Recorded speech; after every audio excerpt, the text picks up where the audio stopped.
오늘 주제는 기독교 강요입니다. 신앙인이라면 반드시 가져야 하는 교리서예요. 개혁주의 교리의 바이블이라고 얘기할 수도 있죠. 종교개혁 신앙의 표준이기도 하고 3권 전체는 성령에 관한 내용이에요. 오늘은 그 8장, 9장, 10장 그러니까 자기 부정과 십자가, 내세에 대한 묵상, 현재의 삶과 올바른 삶이란 주제로 좀 나누고자 합니다. 1장 그리스도의 십자가와 우리의 십자가. 여러분, 자기 부정을 위해 경건한 마음은 더 높은 데로, 그러니까 즉 그리스도의 제자들에게 올라오라고 하시는 데까지 올라가야 합니다. 그것은 바로 모든 제자가 각각 자기의 십자가를 지는 경지예요. 우리 마태복음 16장 24절 볼까요? 누구든지 나를 따라오려거든 자기를 부인하고 자기 십자가를 지고 나를 따를 것이니라. 그러니까 그리스도께서 자신과 함께 할 자로 인정하시고 또 선택하신 사람은 곤란과 불안이 많은 생애를 보낼 각오를 해야 됩니다. 이런 방법으로 자기의 자녀들을 훈련시키며 또 일정한 훈련을 받게 하시는 것이 하늘 아버지의 뜻이에요. 하나님은 이 계획을 받아들이신 그리스도로부터 모든 자녀에 이르기까지 적용하세요. 그러니까 그리스도께서는 그 조건을 지키심으로 우리를 위해 친히 인내의 모범을 보여주셨어요. 로마서 8장 29절 하나님이 미리 아신 자들을 또한 그 아들의 형상을 본받게 하기 위하여 미리 정하셨으니 이는 그로 많은 형제들 중에서 맏아들이 되게 하려 하심이니라. 그러니까 사도 바울은 하나님께서는 모든 자녀가 그리스도와 같은 형상을 얻도록 정하셨다고 했어요. 2항 십자가는 우리에게 하나님의 능력을 완전히 믿게 만든다. 주님께서는 아버지께 대한 순종을 증명하려는 목적 이외에는 십자가를 지실 아무 필요도 없었습니다. 그러나 우리는 일생을 십자가 밑에서 지내야 할 이유가 많아요. 우리의 천성은 모든 것을 우리 육체에 돌리는 경향이 너무 강해요. 그러니까 우리의 연약함을 눈앞에 보여주지 않으면 우리는 곧 자기의 선을 과대평가합니다. 그리고 어떤 어려운 일이 있더라도 언제까지나 우리의 선을 꺾어지지 않을 것으로 믿어 의심하지 않아요. 따라서 우리는 자신의 육체를 믿고 의기양양하며 이런 자신감이 허탄하심을 또 몰라요. 또 자기의 선을 믿고 하나님의 은혜를 받지 않아도 자기 능력만으로 충분하다는 듯이 또 하나님에 대해서까지 오만불손합니다.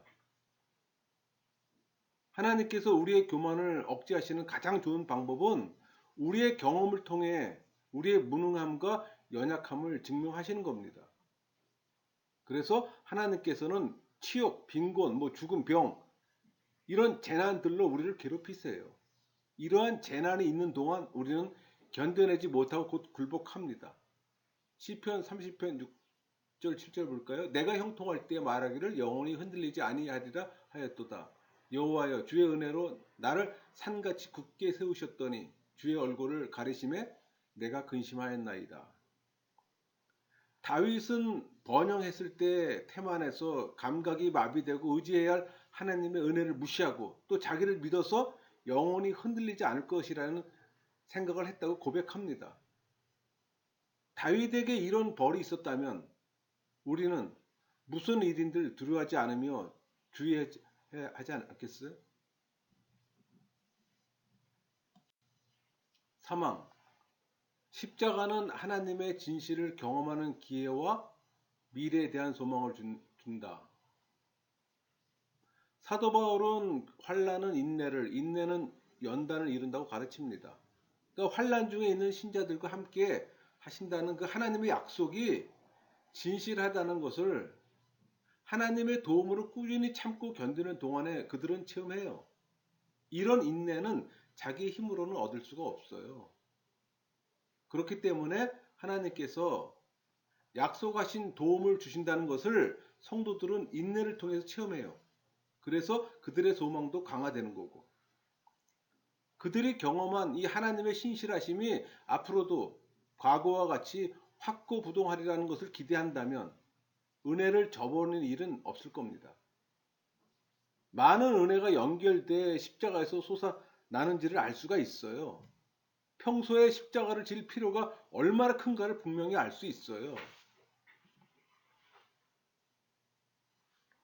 하나님의 약속을 의심치 않고 무조건 확신하면 그만큼 소망이 더욱 견고하게 될 겁니다. 4. 십자가는 우리의 인내와 순종을 훈련시킨다.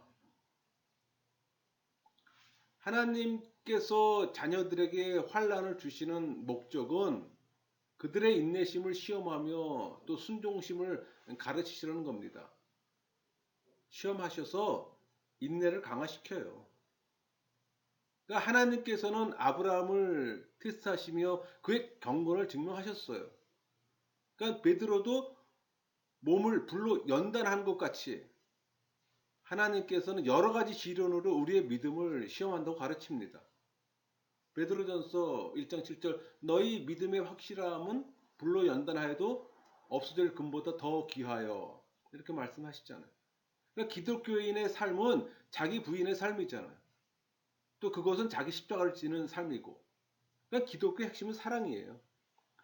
믿음을 선물 받아서 우리 하트에 믿음을 담고 있어요. 그러니까 나를 향한 하나님의 사랑과 뜻을 마음에 담아질 때 화평을 맺게 되는 겁니다. 그러니까 하나님의 말씀이 없는 믿음은 또 흔들려요. 또 말씀을 통해 하나님의 사랑을 확고히 해야 합니다. 그러니까 말씀을 통해 나의 삶을 조명해야 하는 거예요. 그리스도의 십자가 사랑은 우리로 하여금 겸손케 해요. 우왕 십자가는 약이다. 여러분 순종의 필요성을 이해하려면 하나님께 대한 우리의 반항심을 생각해야 합니다. 그러니까 한순간이라도 부드럽고 관대하면 하나님의 멍에를 벗어버려는 이 육체의 충동은 또 강렬해져요. 그러니까 은혜에 끌려 인자심을 감사하며 또 사랑하게 되는 것이 당연하지만 또 반대로 악의를 품고 하나님의 사랑을 받고도 또 계속 타락하잖아요. 따라서 우리가 충동으로 날뛰지 않도록 하기 위해서는 징벌을 내려 억제시킬 필요가 있었던 겁니다. 그래서 주님께서는 십자가의 치료법을 적당히 적용하셔서 광분한 이 육체를 제압하시면 또 굴복시키세요. 이 사람은 이런 십자가로 저 사람은 저런 십자가로 시련을 받는 이유를 알 수가 있는 겁니다. 여러분 모든 사람이 병에 든 거 아세요? 6항 십자가는 아버지께서 주시는 징벌이다. 순종의 과정에서 우리를 지키기 위해 하나님은 미래를 위해 우리와 관계하실 뿐 아니라 우리 과거의 범죄들을 또 수정하세요. 그러니까 환난을 당할 때 과거 생활 과정을 상기해야만 하고 또 우리가 받는 징계를 또 인정해야 합니다. 그러니까 하나님께서 환난으로 징계를 주시는 이유는 우리를 진멸하시지 않고 세상의 저주로부터 구원하시기 위함입니다. 우리 잠언서 3장 11절 12절을 볼까요? 내 아들아 여호와의 징계를 경히 여기지 말라. 그 꾸지람을 싫어하지 말라. 대저 여호와께서 그 사랑하는 자를 징계하시기를 마치 아비가 그 기뻐하는 아들을 징계함 같이 하시느니라.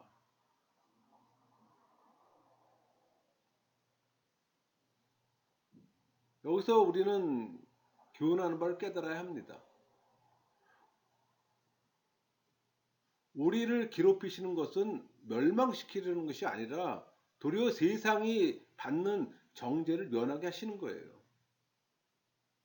우리가 타락했을 때 하나님의 책망을 듣고 돌아서지 않는다면 하나님께서는 우리를 파멸에 몰아넣으세요.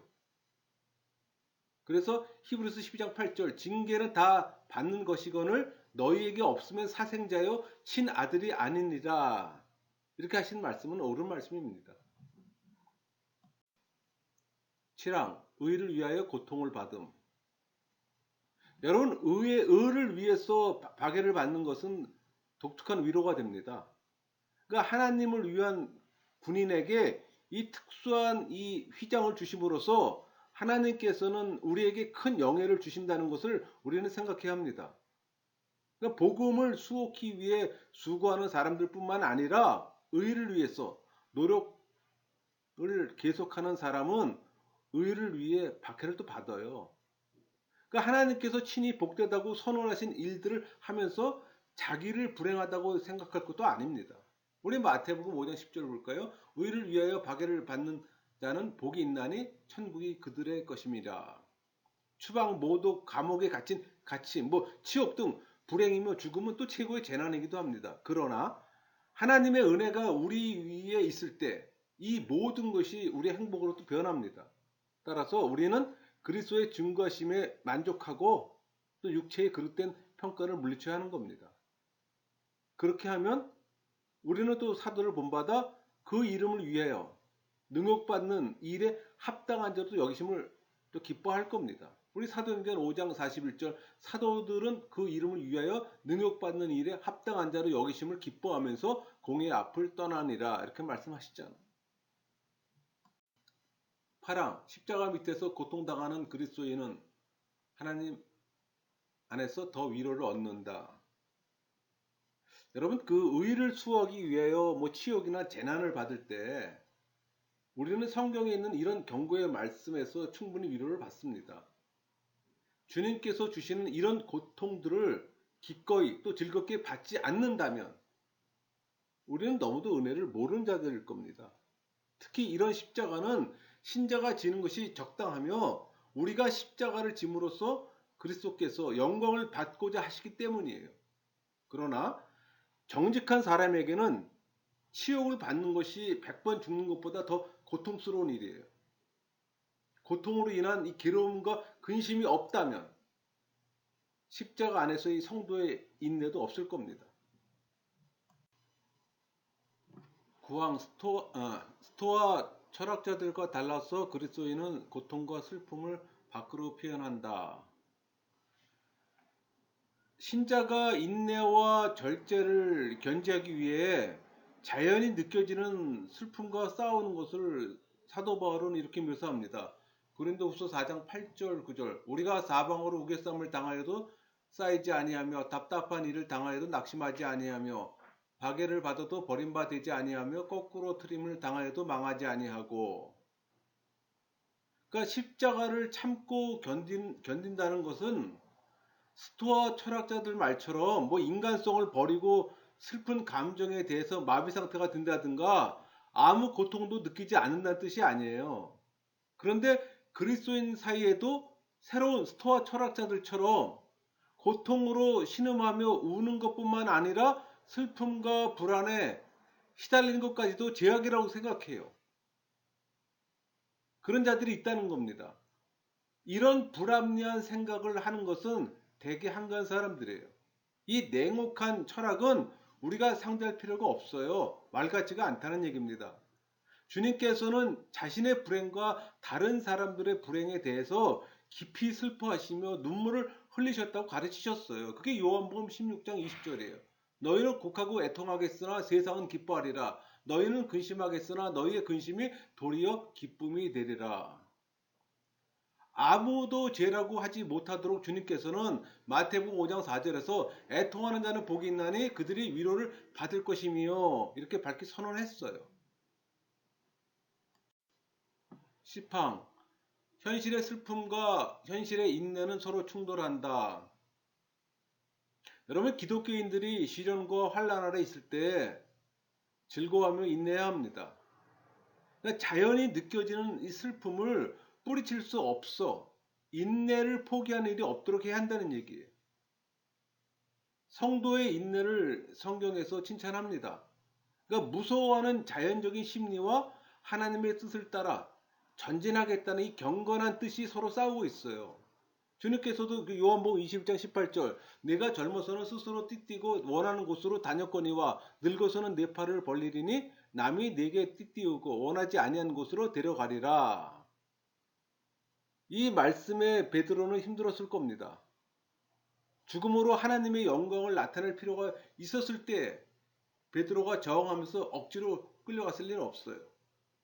그가 큰 열성으로 하나님의 명령에 순종했을지라도 인간성을 벗지 못한 그로서는 서로 반대되는 두 가지 의지에 끌렸어요.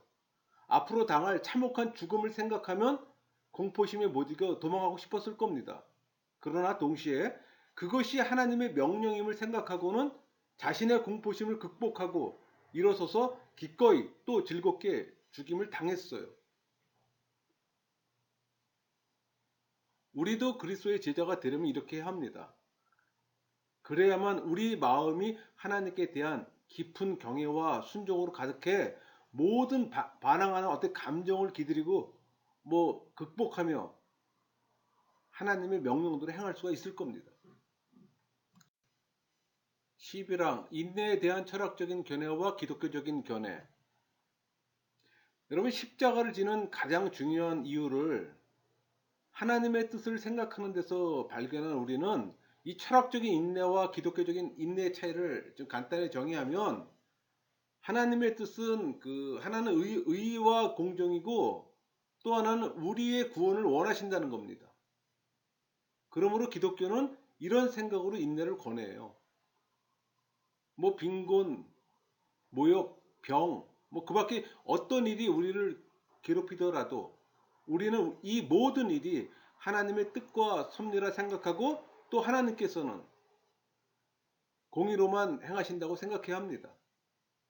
초조와 불안은 하나님의 공의에 반항하는 무례이기 때문에 우리는 참고 견뎌야만 하는 거예요. 그런 또 교훈을 듣습니다. 아버지께서는 우리를 십자가로 고난을 겪게 하시는 바로 그 행동 가운데 우리의 구원이 있다고 말씀하시면서 또 우리를 위로해 주세요. 그러니까 십자가를 지는 동안 우리가 가혹함을 느끼며 마음이 아프더라도 동시에 영적인 기쁨이 우리 마음에 가득할 겁니다. 여기에서 감사하는 마음도 생겨요. 이는 기쁨이 없으면 감사가 있을 수 없기 때문에. 그러니까 주님께 대한 찬양과 감사는 유쾌하고 기뻐하는 마음에서만 할 수가 있어요. 그러니까 우리 안에 있는 이 마음을 막을 것도 아무것도 없어요.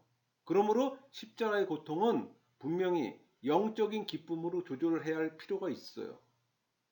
그것이 기독교인의 삶의 원천입니다.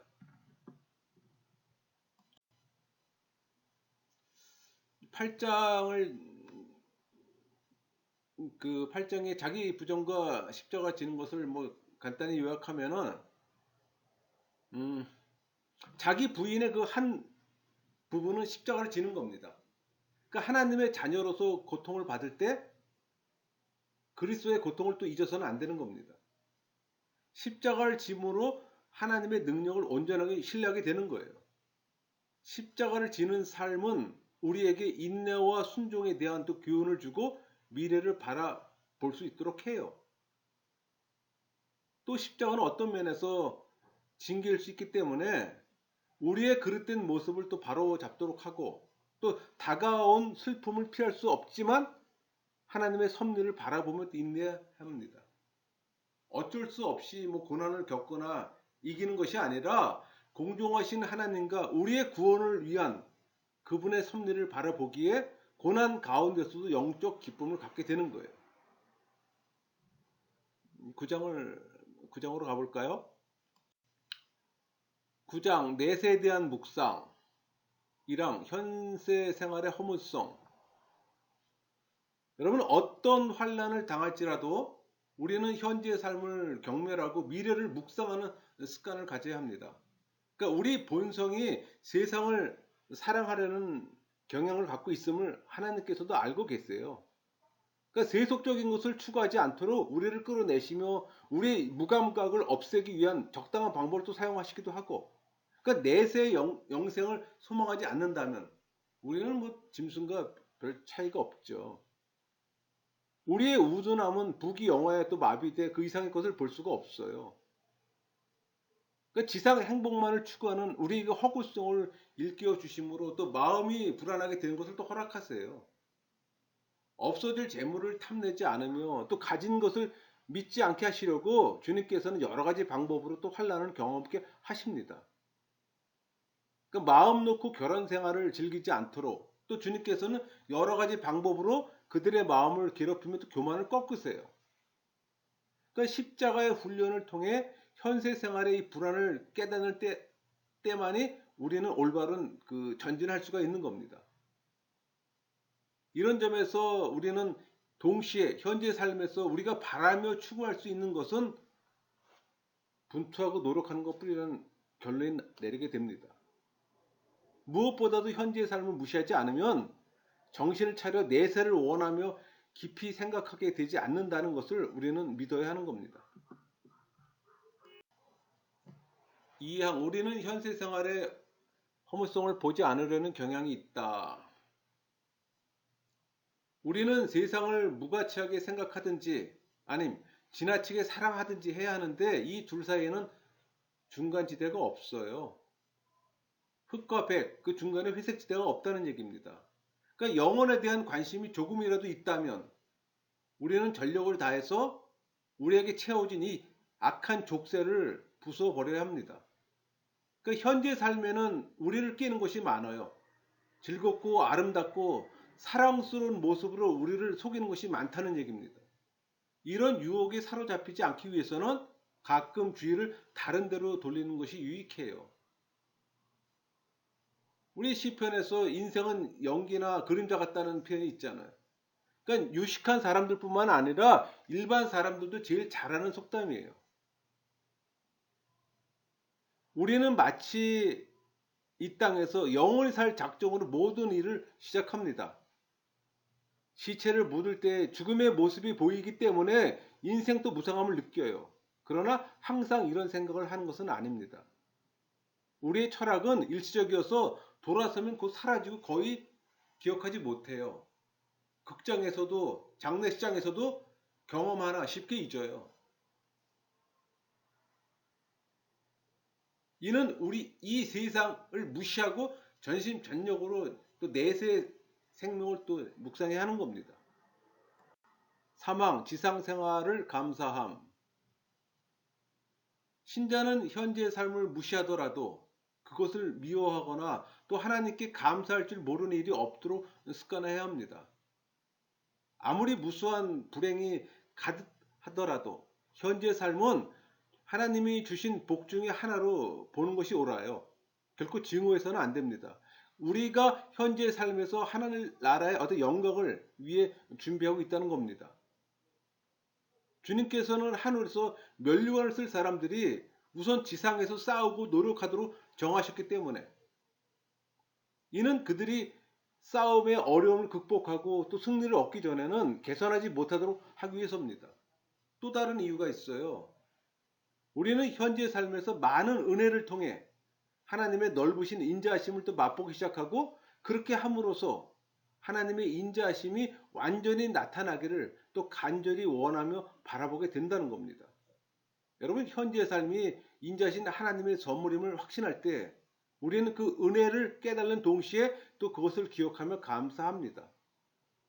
우리의 본성은 현재 삶의 애착을 느끼지만 과도한 애착에서 해방되어야 합니다. 사항 영생에 대한 올바른 동경. 전도서 4장 2절 3절 볼까요? 그러므로 나는 아직 살아있는 산자들보다 죽은 지 오랜 죽은 자들을 더 복되다 하였으며 이 둘보다도 아직 출생하지 아니하여 해 아래서 행하는 악한 일을 보지 못한 자가 더 복되다 하였노라. 현재 삶에 대한 잘못된 애착을 억제한 것만큼 더 좋은 생활에 대한 욕구를 또 강화해야 합니다. 그러니까 태어나지 않은 것이 제일 좋고 될 수 있는 대로 속히 죽는 것이 다음으로 좋다고 한 사람들의 이 판단이 건전하다는 것을 인정해요. 그러니까 내세의 영생을 묵상하는데 전력을 다해야 합니다. 내세 삶에 비하면 현재의 삶은 무시해도 무방할 뿐만 아니라 완전히 멸시하며 싫어야 합니다. 하늘이 우리의 고향이라면 땅은 타향임을 틀림없어요. 이 세상을 떠나는 것이 곧 생명으로 들어가는 것이라면 세상은 무덤이에요. 또 살아있다는 것은 곧 죽음에 잠겨 있는 겁니다. 그러니까 육신에서 놓이는 것이 곧 완전한 자유를 얻게 되는 것이라면 또 육신은 감옥이에요.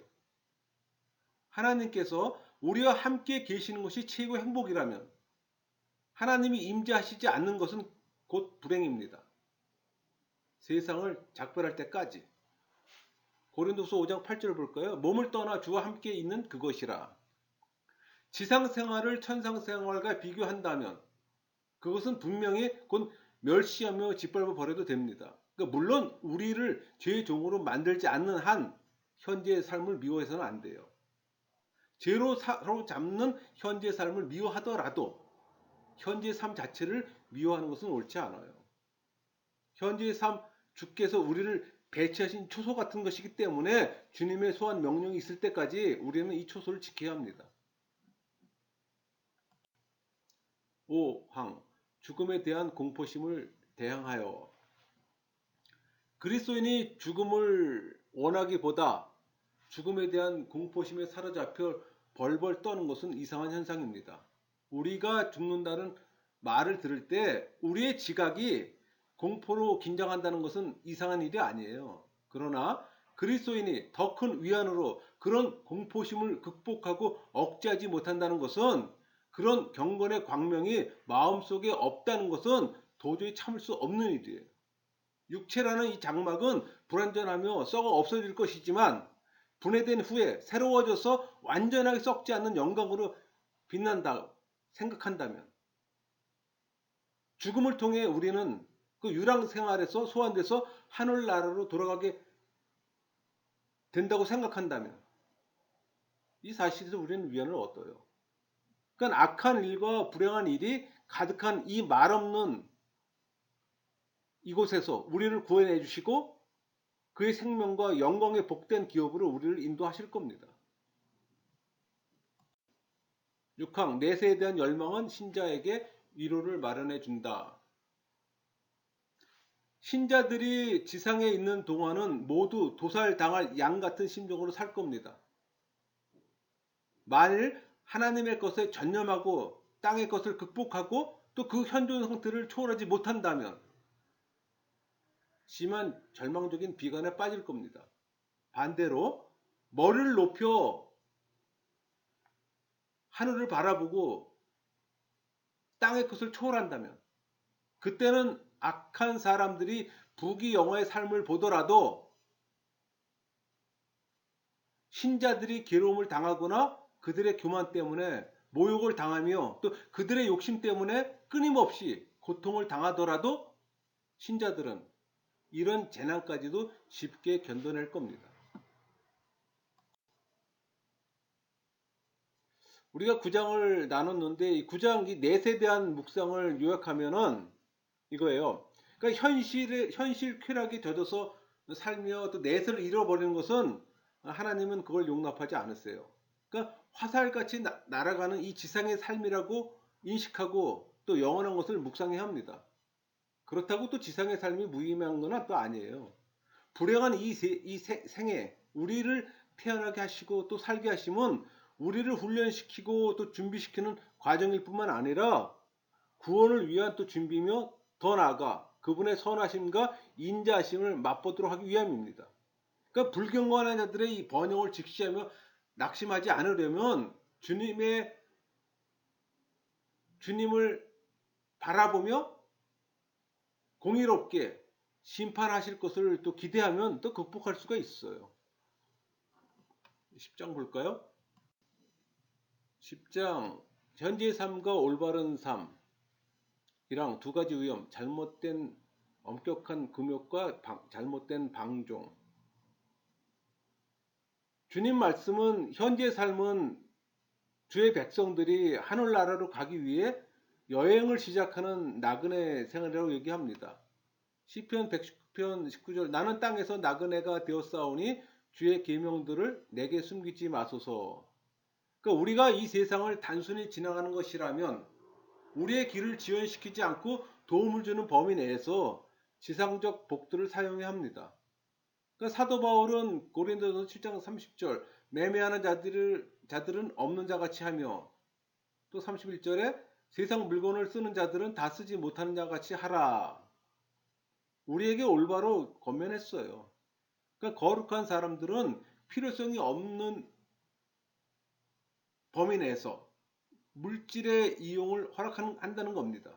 그러니까 극단적인 걸 피해야 되는 거예요. 그러니까 생각이 경건에 지나친 금욕으로 뭐 사람의 양심을 더욱 구속하려는 사람이 있어요. 이것은 위험합니다. 그들이 필요성이라고 한 것은 없이도 지낼 수 있는 것은 일체 멀리한다는 뜻이에요. 그래서 빵과 물 외에 다른 것을 첨가하는 것은 일체 허락하지 않을 정도로.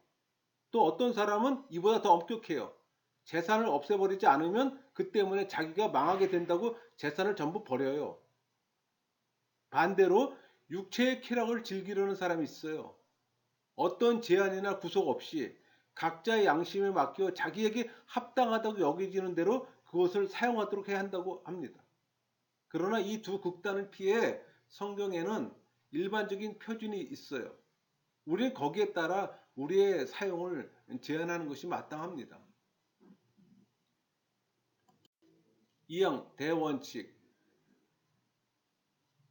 우리의 원칙이 있어요. 그러니까 창조주가 우리를 위해 은사를 주신 것은 우리 유익을 위하기 때문에 정하신 목적에 따라 은사를 사용한다면 그런 사용은 바르다는 겁니다. 그러니까 하나님의 뜻은 필요뿐만 아니라 즐겁고 유쾌하게 만드시려는 데 있다는 것을 깨달을 수가 있습니다.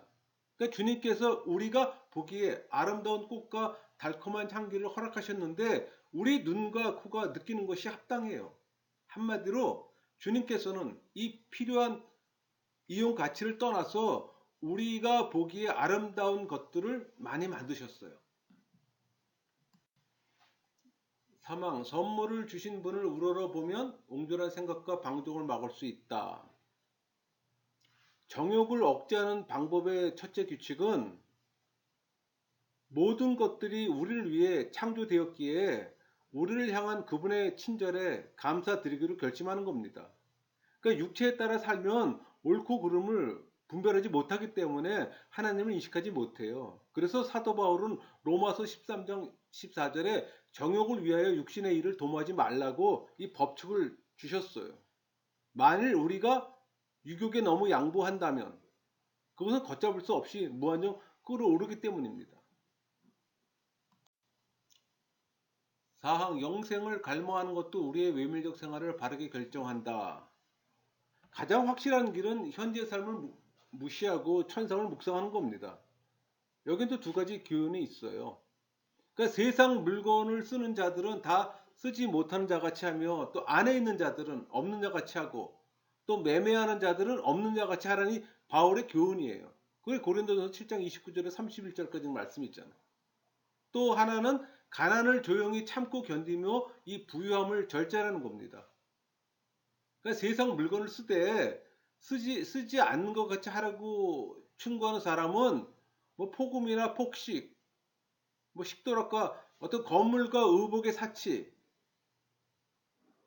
이것뿐만 아니라 천국 생활을 생각하며 영혼을 함양하는 우리의 어떤 열의를 방해하거나 탈선시키는 모든 관심과 취미까지도 금하는 겁니다.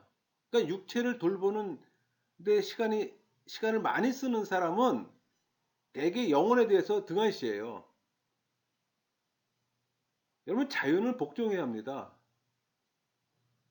쾌락을 즐기지 말고 또 불필요한 것을 끊어버리도록 싸우고 또 방탕한 것은 입에 담지 말아야 되는 겁니다.